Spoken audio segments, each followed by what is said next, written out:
हम लोग जो फाइनल अकाउंट विथ एडजस्टमेंट पढ़ने वाले थे, तो उसमें क्या है, मैंने आप लोगों को बताया था कि फाइनल अकाउंट विथ एडजस्टमेंट पढ़ने से पहले हम लोगों को डेप्रिसिएशन जानना था। डेप्रिसिएशन हम लोगों ने ख़त्म कर लिया बेसिकली।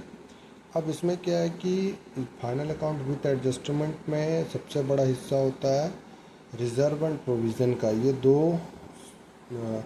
दो चीज़ जो आप लोगों को देखने को मिलती है, उसको बनाने को मिलती है, ये काफ़ी लोगों को समझ में नहीं आता है। तो इसलिए सबसे पहले ये समझना पड़ेगा कि दोनों एक ही जैसा होता है, रिज़र्व एंड प्रोविज़न, बट इसमें एक माइनर सा डिफरेंस है जो यदि आप नहीं समझेंगे तो आपसे इसका कैलकुलेशन नहीं हो पाएगा और आप फाइनल अकाउंट विथ एडजस्टमेंट कभी बना नहीं पाएंगे।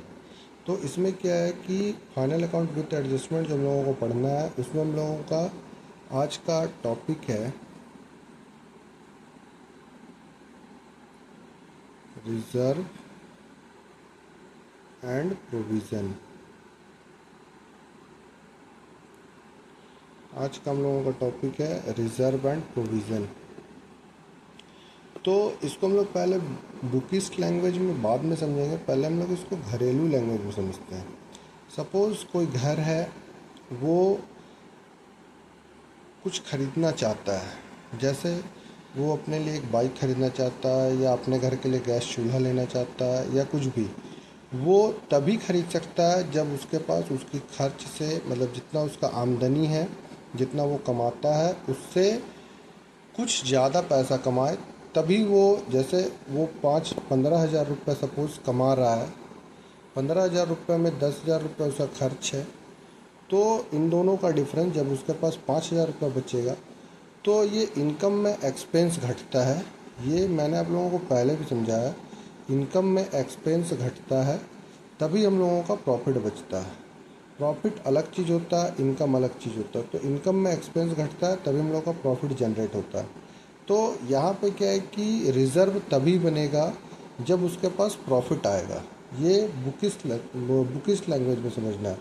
बट घरेलू लैंग्वेज में क्या है कि यदि कोई घर वाला अपने लिए बाइक खरीदना चाहता है या अपने घर में टीवी, फ्रिज, कूलर, गैस चूल्हा कुछ भी खरीदना चाहता है, वो तभी खरीद पाएगा जब इस इनकम में से या तो एक्सपेंस बच जाए, एक्सपेंस घटाने के बाद प्रॉफिट बच जाए, या फिर ये इनकम बढ़ जाए, तभी उसके सामने प्रॉफिट होगा। बिकॉज एक्सपेंस यदि स्टेबिलिटी मोड पे रहे, स्टैंड बाय मोड पे रहे, तो इसको कम नहीं किया जा सकता है।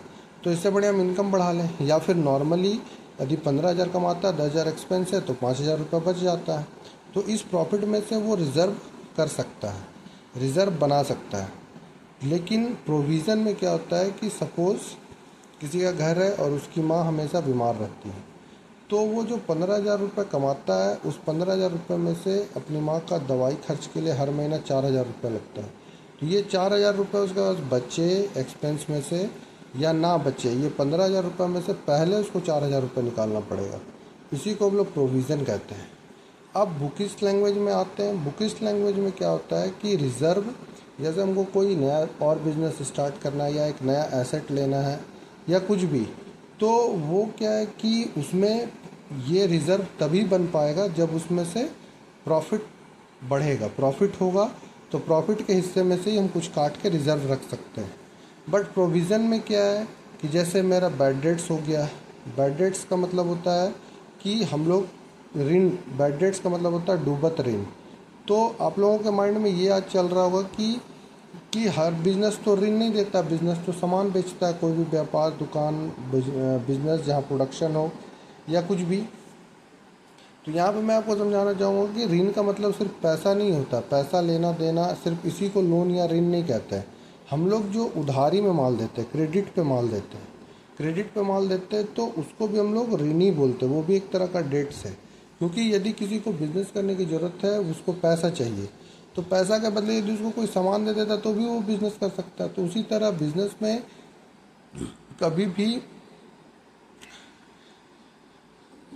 पैसा दे के ही उसको ऋण कैलकुलेट नहीं किया जाता। मतलब उसको हम लोग उधारी में जब माल देते हैं तो वो भी एक ऋण है। अब सपोज़ वो कुछ दिन के बाद दिवालिया घोषित हो गया, तो दिवालिया घोषित हो जाने के बाद वो ऋण हमारा डूब जाता है, तो उसको हम लोग डूबत ऋण कहते हैं। तो मेरे बिजनेस से यदि हम इसको 20,000 का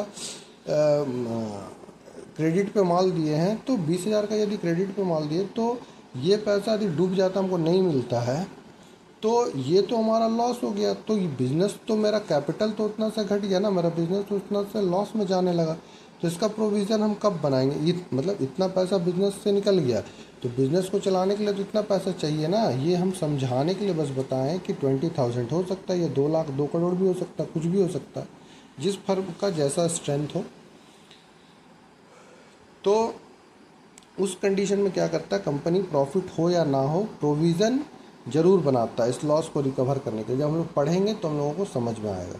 अब क्या है रिज़र्व में, क्या है रिज़र्व में कि यदि हम लोग कोई नया एसेट लेना चाहते हैं कुछ भी, तो हम लोगों को जो प्रॉफिट हुआ 5,000, तो इसमें से कुछ पैसा, यदि वो पार्टनरशिप फर्म है तो पार्टनर्स को कुछ पैसा चला गया प्रॉफिट्स के नाम पे 1,000, या उसमें से फिर 1,000 रुपया बिजनेस को बढ़ाने के लिए लग गया कि भाई कैपिटल में और प्रॉफिट ऐड होगा तो वो बढ़ेगा। बाकी जो 3,000 रुपया बचा, इसमें से ये 3,000 रुपये जो इसको आदमी रिज़र्व कर लेता है किसी चीज़ के लिए, कि हमको एक एसेट लेना है अगले 10 साल बाद, या एक मशीन लेना है, तो हम 3,000 रुपये अभी से काट के रख रहे हैं। यही होता है रिजर्व एंड प्रोविज़न। बिकॉज इसका लॉजिक और कॉन्सेप्ट यदि आपको समझ में नहीं आएगा तब तक आप फाइनल अकाउंट विथ एडजस्टमेंट नहीं बना सकते। अब किन्हीं को यदि प्रोविज़न और रिज़र्व का डेफिनेशन लिखना है तो मैं यहाँ पे लिख देता हूँ, आप लोग उसको लिख सकते हैं। सबसे पहले होता है प्रोविज़न, तो मैं इसका डेफिनेशन लिख देता हूँ। यदि आप लोगों को समझना है, जानना है, तो आप लोग लिख सकते हैं। A provision is money set aside to cover a known, जिसको हम लोग जानते हैं, हमको पता है कि बैड डेट्स होगा, एक्सपेक्टेड फ्यूचर, या फिर उसमें टैक्स भी आता है, एक्सपेंसेस और लॉस। लाइक मैं यहाँ पे 2 एग्जांपल देता हूँ, टैक्सेस और बैड डेट्स। क्लियर है? और दूसरा नंबर में आता है reserve. A reserve is a portion या portion of net profit.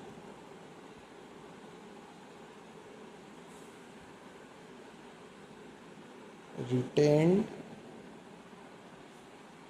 to strengthen overall financial stability